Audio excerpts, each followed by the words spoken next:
Bank on It, brought to you by Commercial Bank, is this. Tennessee's wide receivers are more culpable for the Vols' lack of explosive passing game than Nico Iamaleava. So there you go. Bank on that. You agree or disagree, Caleb? And it's not all their fault. I'm not coming down on them. We'll discuss. But initially, what's your take on that statement? Yes, but it has a little bit to do with Josh Heupel's use of the receivers. Okay, so that leads us to the poll question that is brought to you by our friends at Commercial Bank. Caleb, give us an update on the poll question, because we do take Josh Heupel's coaching into effect, as Tennessee has not been explosive offensively. But as for the three options I gave you, I would actually say Nico is the lowest on that chain, although people disagree with me. So what's the update on the poll question on our YouTube page? Well, our listeners vastly, vehemently, incredibly disagree with you, Dave. They say Nothing new. 57% say Nico, 30% say wide receivers, and 14% say coaching. So a healthy 70% are saying Dave's just totally wrong. But that's to be expected. But to be fair, you did leave off offensive tackles. I guarantee if you put that on there, they would have been number one. Okay. Well, I didn't by design. So here we go. Bank on it. It's Tennessee's receivers, and I'm going to tell you why. Brought to you by Commercial Bank. Commercial Bank is your neighborhood bank. What makes us different from other banks? We understand that every customer has unique opportunities, challenges, and financial concerns. We don't expect you to fit into the same box as the next person or business. Whether it's purchasing a home, saving for your child's future, or planning for your next vacation, we're with you every step of the way to navigate life's big decisions. Commercial Bank. Okay, so a couple of different things. It's Tennessee's wide receivers. That's the problem more than Nico. And here's why. Part of it's not their fault, but it's injuries. Nico would have had a Brew McCoy would have had a touchdown pass from Nico had he not had the hand injury. I believe that Squirrel White would have had an amazing catch against Florida if he's not thinking, oh my gosh, I'm going to land on my shoulder and I probably shouldn't even be out here. I do believe that he was wary of that and should be. And at some point, the coaches might have to protect him from himself. Dante Thornton has left the game with a knee injury. Now, as to the coaching aspect, here's what we were sold in the preseason. And somebody got on to me earlier today on Facebook and said, why do you need practice access? You get practice reports. Nick Saban's closed practice. And I get all that. It used to be 5 guys that covered practice, and there was an unwritten rule, an unspoken agreement that if you said, hey, I noticed you were playing Jason Witten out wide instead of out tight end, and Philip Fulmer said, well, I don't want that out there. That was the agreement of why practice was closed. So the rule was you asked about it.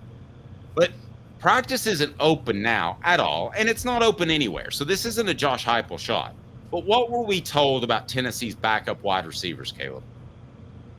What were we told about Tennessee's backup wide receivers? I thought they were just rarely talented, but just young and that they were going to stay on the bench because the starting receivers like Brew McCoy and Squirrel White were elite.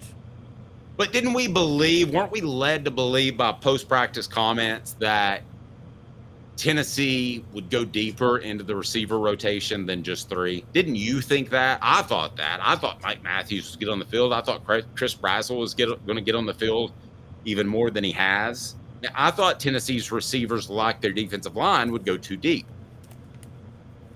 Yes, I did. I did think that too. But I also thought, well, no, I didn't. I thought they were going to stick with the 3-man rotation. Remember, we had the debate about this at the beginning of the year about how Josh Heupel likes to keep the rotation short. You were the one who talked about that they should they're too loaded. They might want to alternate every other drive. I think you've been proven right on that. They probably want to use these other younger receivers more because they're having issues right now with the starters. Largely because, let's be fair, Brew McCoy, Dante Thornton, and Squirrel White have all gotten hurt. Squirrel White is a shell of himself right now, and he needs to get healthy. And the other part of this is, I'll just be honest, part of the receiver problem, I'm going to say it. I'm going to say play calling. I don't think they're targeting Bru McCoy enough. I say who cares if he's covered. I think Bru McCoy is that type of receiver that can be covered and will still make a play on the ball and will still be impossible to tackle. He is Jawan Jennings reincarnate. I think you have two receivers like that. I think Brazel's the same thing. And I go back to that pass, that amazing catch he made against Florida that was out of bounds. You've got to put that ball in play and allow him to make a play at it. So, yes, I think you've got to throw more 50-50 balls their way. I also think that, hey, listen, there was some gamesmanship going on when they talked about how great Mike Matthews was. And we were led to believe that he could be an impact player this year as a true freshman. You want to make him happy so he doesn't transfer. And regardless of what I think, Josh Heupel may think it's just better to play three receivers. I would alternate a trio in a couple of times a half to keep everybody fresh. But he knows more about football and offense than I do, so I'll defer to him on that. But the bottom line is, with the injuries, everybody talked about how great Chaz Nimrod was. I haven't been at practice, and nobody has been at open practice to see how these guys are truly performing. But I've seen enough in games now where I don't think Nimrod's of the quality of McCoy, Brazel, White, a healthy White, or Dante Thornton. I think it's a clear step down, and that's fine. But that's not what we were led to believe. And with the Matthews situation, I think they probably hope to redshirt him, maybe. But listen, if you're redshirting elite receivers, you're just not going to get the full complement of what they can do in college, because he does not look like a 5-year college football player to me. No, he doesn't look like one to me either. I mean, again, Mike Matthews is the type of guy I feel like once you throw him in the starting lineup, you're going to see all of ESPN and everybody talking about him, and all they'll talk about is his draft stock for 2 years when he's laboring at college. He almost looks like a guy, I mean, dare I go here, and this is just what I see from him physically. I mean, I'm invoking like some names like a Marcus Lattimore of what's he even doing playing college football. There's like maybe 5 in history that I've watched where, and Dave, you know there's been a few. I know we all say you should go to college before the NFL for football because it's not like basketball, but there has to be a few players, right, that you've seen that they're like, they shouldn't be in college. They could play in the NFL right now. Well, I'm going to take linemen out of it from the get, because even if they're 330 pounds, they've got to be the right 330 pounds. So big. Eric Berry didn't need his junior year. Eric Berry is one. Randy Moss is another. I think I would have trouble getting past one hand if I counted them. Don't you? Let's see. Eric Berry, Randy Moss. Yeah, those are the two like clear ones. As clear as day. Marcus Lattimore was one, the running back at South Carolina before he got hurt. Yeah, I mean, Lattimore was one. If I wanted to go way back in time, I could probably say Chuck Webb. Honestly, Jamal Lewis. I don't think Jamal Lewis really needed another year in college. I don't think he really played in college. After his freshman year? I mean, in all honesty, he got hurt his sophomore year, and then he saved himself for the NFL. I thought that was woefully obvious. It didn't affect Tennessee. He's not remembered in that way because it didn't affect what Tennessee did. But Caleb, clearly, he was saving himself for the NFL. Oh, yeah. Right? And Derek is right. AP Adrian Peterson, absolutely. And actually, to go further back, you may have watched him. I don't know, but I look at his numbers. I feel like everybody knew Barry Sanders could have gone to the NFL after his first year. I mean, that dude was setting records after records in college, wasn't he? Well, yeah, he made Thurman Thomas leave early. And Thurman Thomas was one of the best all-purpose backs in the history of the NFL. But Thurman Thomas is like, I can't stay on the field with this dude. I mean, that's insane. You know who their head coach was, right? Was that Jimmy Johnson, or was that? Was. I thought Jimmy Johnson was at Miami by that point. No. It's Jimmy. Trust me, I know too much about Jimmy Johnson. I know a lot about trucks.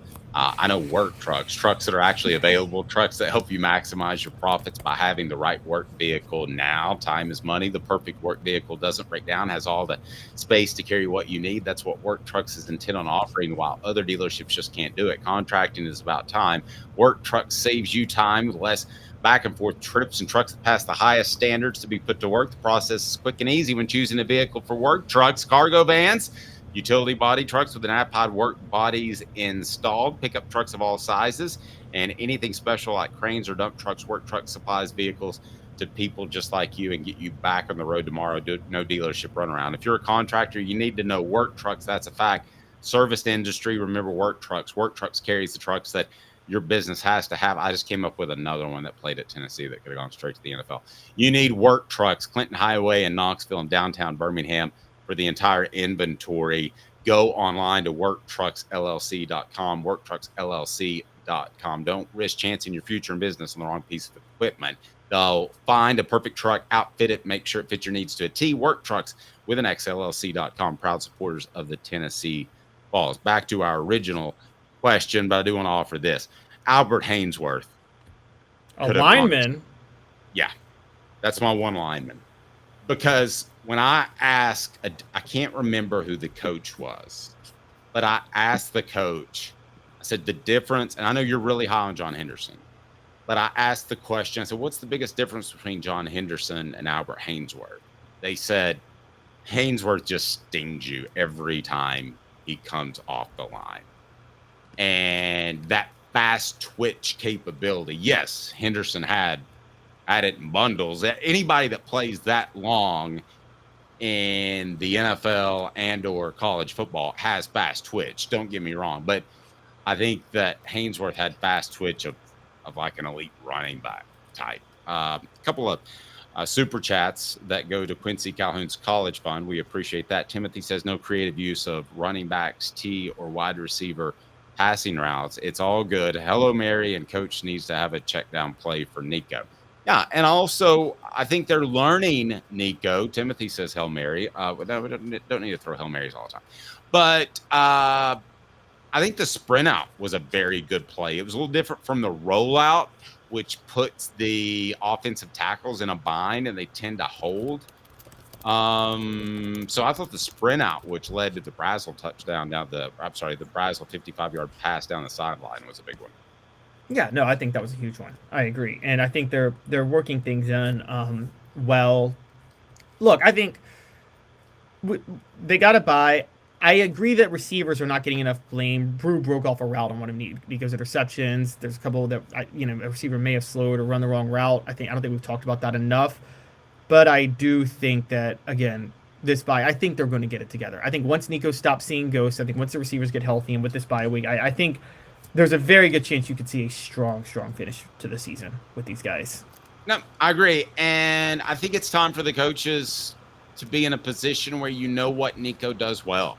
And I think they kind of threw everything on him as far as being able to run the RPO, being able to run effectively, being able to avoid pressure with two bad offensive tackles, being able to make multiple reads.